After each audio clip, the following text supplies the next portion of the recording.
61 пратеник. Лидерот на опозицијата верува дека ВМРО ДПМН заедно со коалицијата можат сами да направат мнозинство во собранието по 8 мај.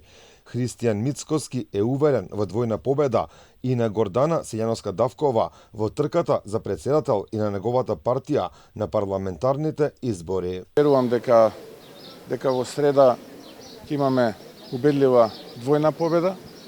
Гордана Силјановска-Давкова ќе биде идниот претседател на Македонија, а коалицијата Твоја Македонија и ВМРО ДПМН ќе имаат 61 пратени. Силјановска-Давкова го победи Стево Пендаровски со 180.000 гласа разлика. Мицкоски упати благодарност до сите оние кои гласале за професорката по уставно право и убеден дека во вториот круг и на парламентарните избори победата ќе биде уште поубедлива.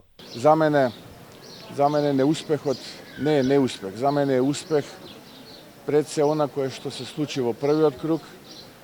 Благодарност до македонските граѓани, благодарност до сите оние кои што го дадоа својот глас за идниот претседател Гордана Силјановска-Давкова и однапред ја користам оваа прилика да се заблагодарам на сите оние граѓани кои што чувствувам дека масовно ќе излезат на изборите во среда и масовно ќе го дадат својот глас за идниот претседател и за коалицијата Твоја Македонија предводена од ВМРО ДПМН. Инаку Силјановска-Давкова во првиот круг освои над 360.000 гласови, што е двојно повеќе од Стево Пендаровски, кој доби 180.000.